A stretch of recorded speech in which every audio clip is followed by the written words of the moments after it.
Pierre-Louis Roll, bonjour. Vous êtes le directeur des programmes Société numérique à l'ANCT. L'ANCT, c'est l'Agence nationale de la cohésion des territoires.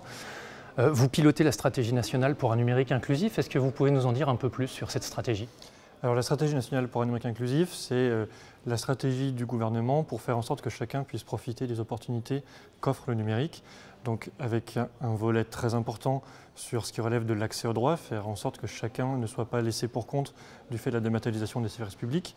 Mais l'idée, c'est de ne pas qu'on construise une politique publique qui soit la voiture balai de cette dématérialisation, mais qu'on en fasse un vrai projet de société et un vrai projet de montée en compétences numériques de la population, avec tout ce que ça implique de diffusion de la culture numérique, de regard critique sur la technologie et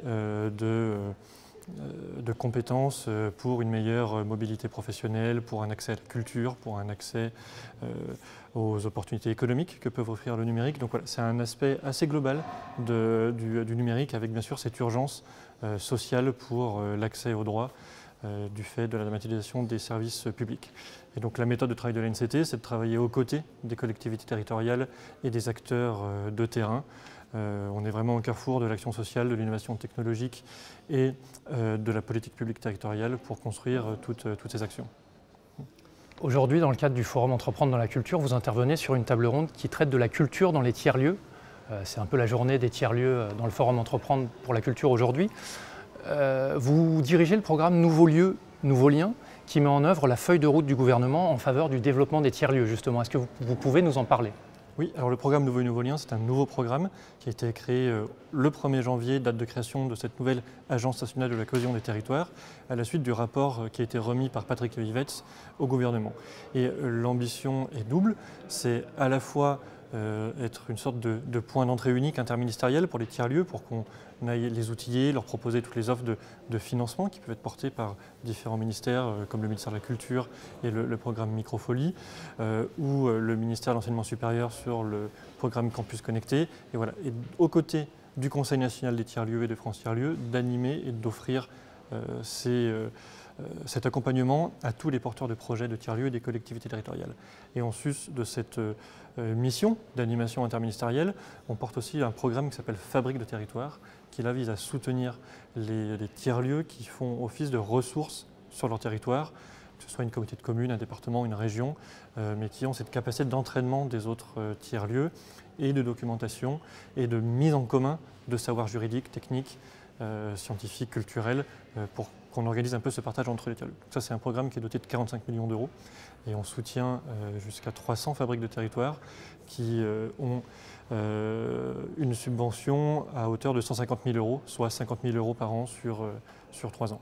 Et parmi ces fabriques de territoire, il y a aussi des fabriques numériques qui, elles, sont bien sûr en lien avec le programme Inclusion numérique pour porter spécifiquement des actions d'inclusion numérique dans les quartiers politiques de la ville. Vous dirigez aussi la mission Incubateur, qui invente de nouveaux services publics numériques avec les collectivités locales, qui soutient l'innovation et le développement des communs numériques. Est-ce que vous pouvez nous parler de ce nouvel incubateur? Alors quelque part, cet incubateur, il est né de l'ambition méthodologique qui sous-tend ces deux programmes. C'est-à-dire que l'État ne va pas faire seul, l'État va s'appuyer sur les projets existants et l'État va s'appuyer sur les territoires.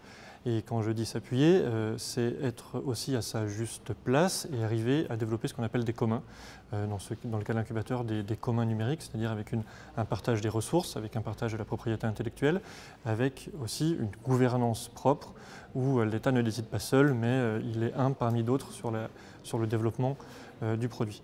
Donc on est parti de la méthode qui avait déjà été développée par la direction interministérielle du numérique, qui a un incubateur qui s'appelle Betagou, avec une méthode qui est vraiment basée sur l'expérimentation, sur le design à partir d'un problème.